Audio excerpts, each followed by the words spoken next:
All right, welcome to this morning's session, Data Science Methods and Platforms. And we have our first speaker, Anastasios Kyrillidis, sorry, I'm sure I butchered it, with Rice University, who will be speaking about 3 concepts in machine learning that require rethinking: implicit regularization, over-parameterization, and momentum acceleration. I'm Anastasios, so I'm a new faculty member at the CS department. My expertise is on optimization methods for machine learning and AI.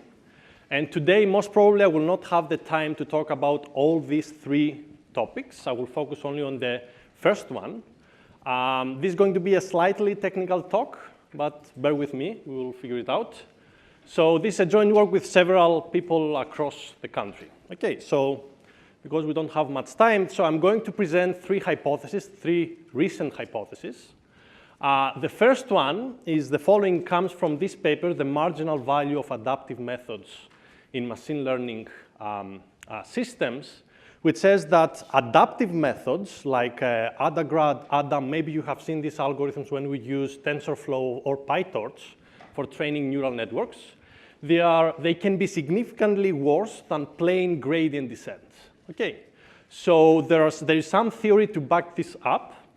Okay, and thus the conclusion is that practitioners should reconsider using adaptive methods. Okay, that's the first hypothesis.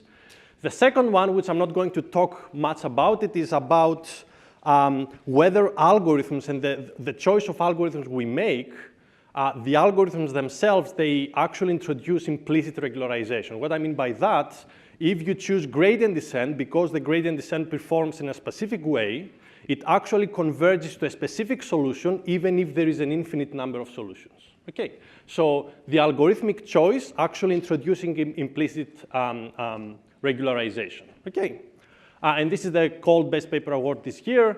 And at the very end, it's not that much of a hypothesis, is that we are using algorithms like accelerated methods, like Nesterov methods in training models, but we don't know exactly how they perform by the time we go from the nice convex domain to the non-convex domain. Okay, because most probably you might not know some of these ideas, I will try and get into your head, why do we care about this kind of questions? First of all, if you have used like frameworks like PyTorch or TensorFlow to train a neural network, one of the hyperparameters is which optimizer you're going to choose to train your model. Okay, you have SGD, you have momentum, you have AdaGrad, Adam, RMS probe, there are a gajillion of options there. So which one is better, depending on your problem, is actually a good question. Okay, about over-parameterization, as I said, whether we converge to a good solution or not, given that we have an infinite number of solutions.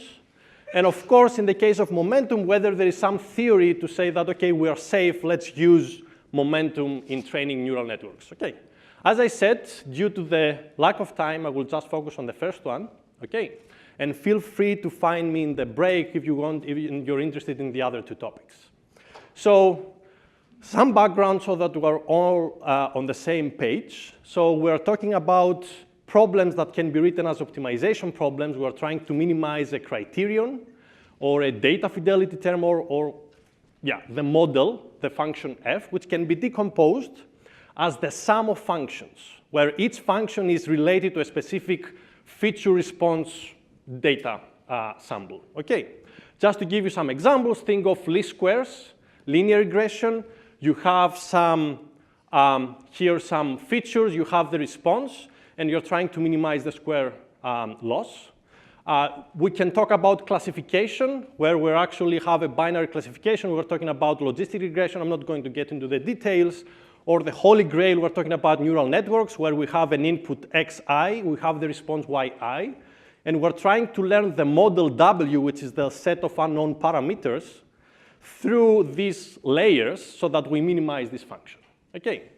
And the standard method to do that is stochastic gradient descent, but for this talk, I will focus on gradient descent. There is no stochasticity here, where given the model at a specific iteration wk, this is the current estimate of your model, your parameters.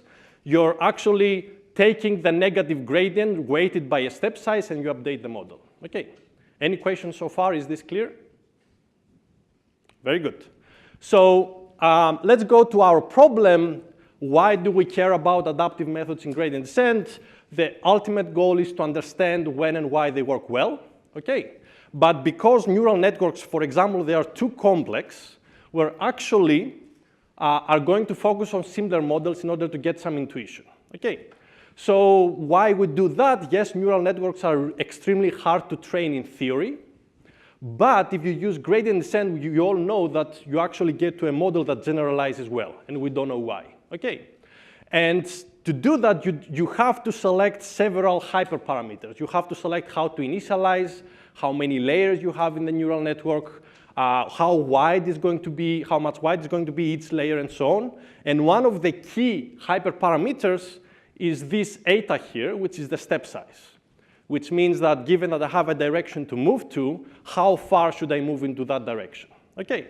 And it turns out that this is of pivotal importance. Actually, hyperparameter, as we learned yesterday, hyperparameter tuning might take most of the time of practitioners in real life. Okay. So the adaptive methods come to rescue this situation where they claim that actually we can have an automated tuning.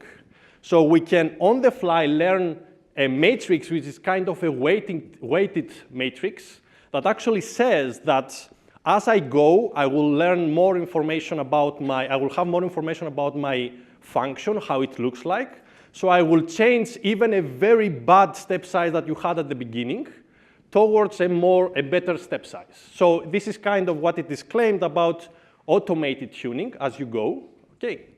And this is what created all these series of algorithms that you might have seen in frameworks like TensorFlow and PyTorch. Okay.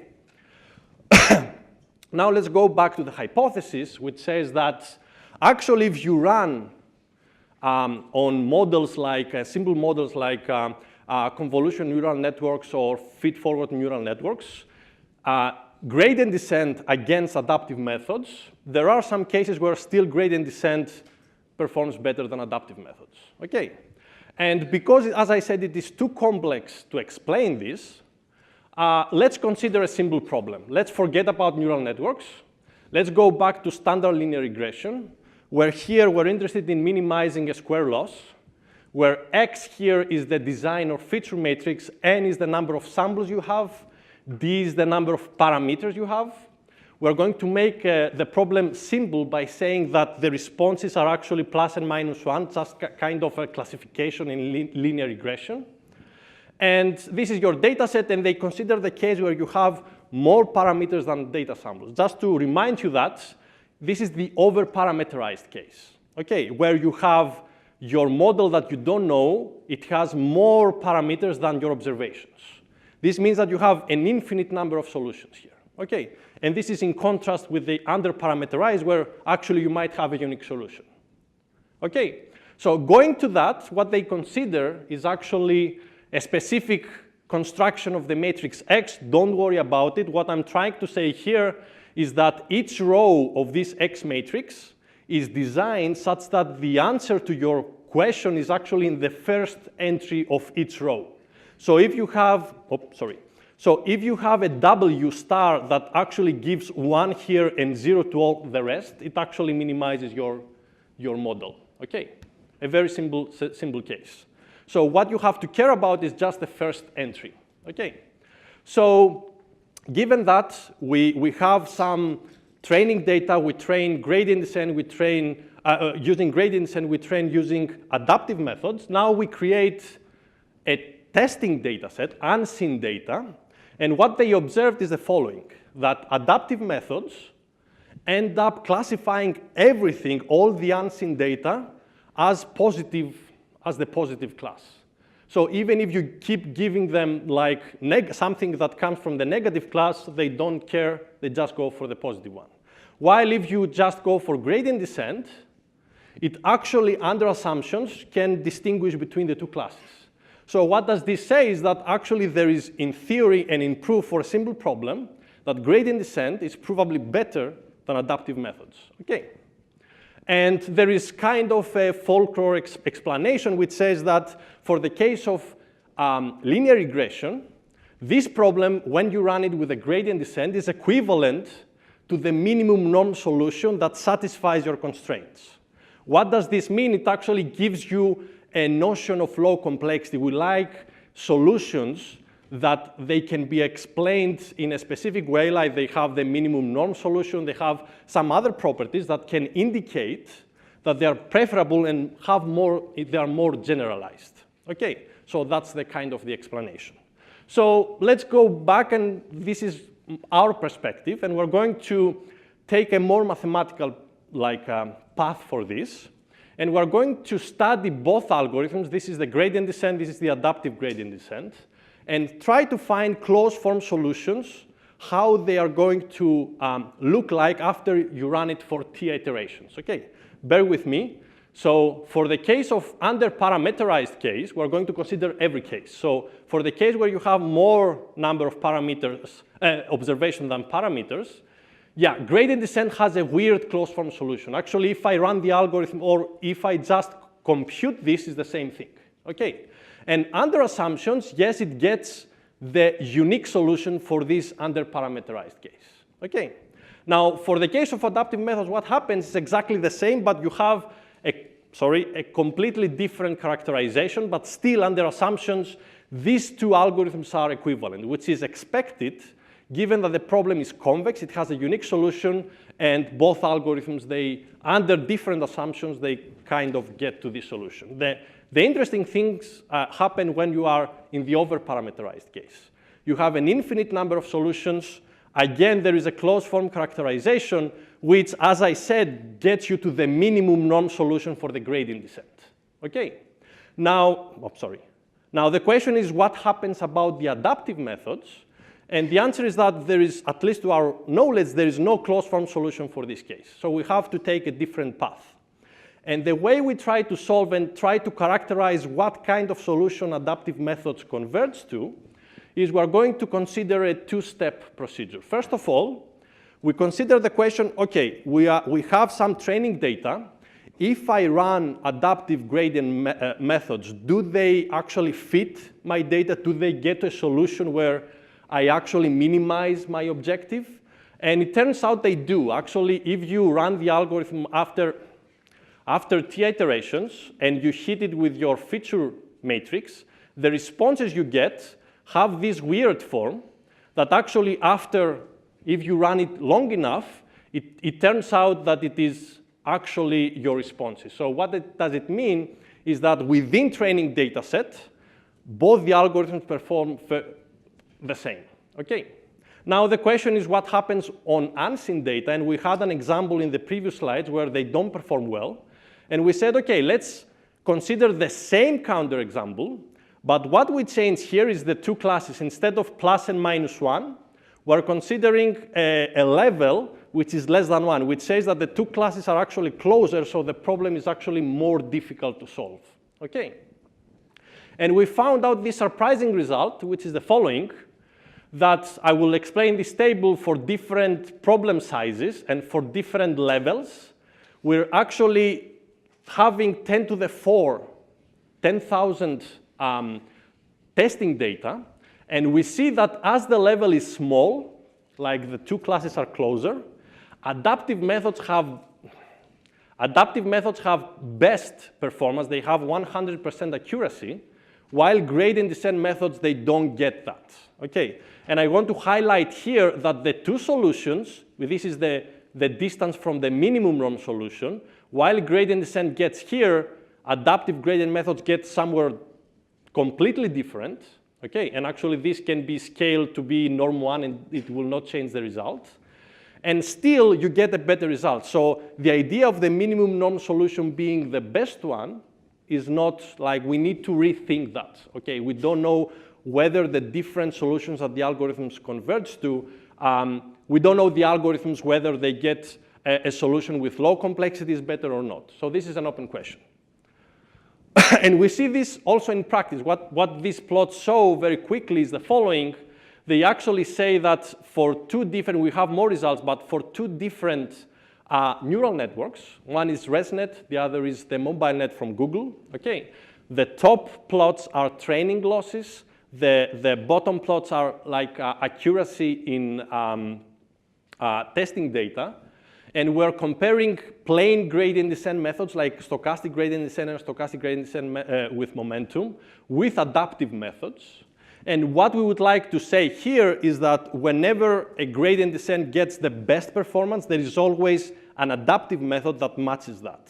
Okay, so there is no clear gap, and we don't know whether and when there is a gap, what's the reason for that. Okay, so going back to the hypothesis, what I would like to conclude with is that yes, adaptive methods actually they are comparable with gradient descent methods. We don't know which one is better, but what I would like to highlight is that adaptive methods might require no less tuning than gradient descent methods. What it means is that while they claim for automated tuning, you end up having more hyperparameters to worry about at the very beginning. So at the very end, there is no clear winner also whether I should use adaptive methods, whether I have less or more hyperparameter tuning. So with this, I would like to conclude the talk, but please find me if you would like to talk about the other two hypotheses. Thank you for your attention.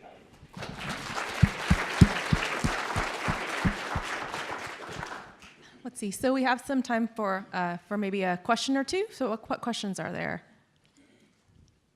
All right, Hector. Yes, I know that intentionally you remove the stochastic gradient descent. What are the implications when you consider the stochasticity in your formulation? It will not change much. The same arguments will be there. So the stochasticity will just give you a behavior on average, and this is the best you can show, that on average they're going to perform more or less the same. So yeah. I just wonder what is the data set that you use to verify your finding, because you have your point proven on the toy data set and looks like it's the right thing. But what we interested in is how it actually perform on real world data set, for example, data set on OpenML, for example. So have you tried that? So setting the step size depends on the problem, depends on the data. At the very end, you're not going to, the best thing you can do, you can use the AutoML. So that would be like a clever way to do it. The other way to do it is you cannot avoid probably having a grid of step sizes. Not like a very exhaustive one, you can have a range. And if you see that increasing the step size and you get at the very end of the range, you still get a better performance, probably you have to shift the range. But you're not going to find the best one. Yeah. Probably. It pretty much depends on your data set, right? Sorry? It depends on the data. This is what actually this says, that at the very end, the step size depends on the data, even in this simple case, that it is the X transpose X, which is your data. So the step size should depend on the data. Thank you. This is my opinion. I think we have time for one more question, if there's one. I think that's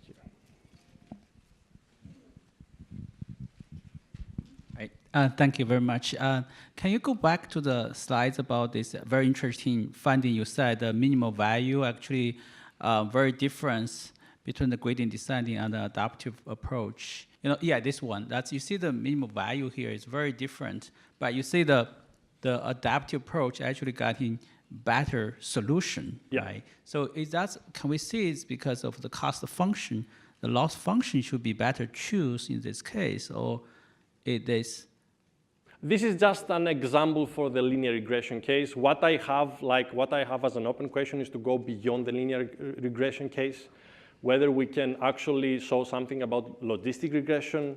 So for the moment, the only thing that I can say, yes, we observed this for this particular counterexample that we inspired from this seminal, the first work that introduced this hypothesis. So even for that simple problem, we see that it's not clear when you have an infinite number of solutions to which solution each algorithm converges to. While gradient descent converges to the minimum norm solution, we don't know exactly what's the characterization for the other methods, but the best we can do is just experimenting and seeing how they perform. And yeah, for the moment, I'd say that this is just for linear regression. I cannot generalize that. If we can thank our speaker one more time, and we'll you. have our next speaker come up.